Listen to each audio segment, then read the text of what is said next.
তেল আছে মজুদ বলে, তেল নাই এ কেমন চলে, বিড়ম্বনার শেষ নাই। আজ জনগণ শুধু দীর্ঘশ্বাসই পাই। আছে তেল তবু দাঁড়িয়ে থাক, ইউএনও মহোদয় আসবে যখন ভাগ্য জাগা।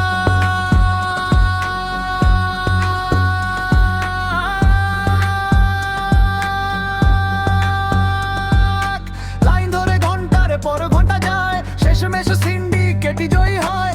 জনগণের রায় সব একথা শুধু মুখের রং, বাস্তবে দেখি মিথ্যার জাল চলছে, শুধু স্বার্থের খেলাকাল। গহীন গগন কাঁধে চুপে, কিসের শাসন কিসের রূপে, কয়ে শুধু ক্ষমতা হারাবার ভয়।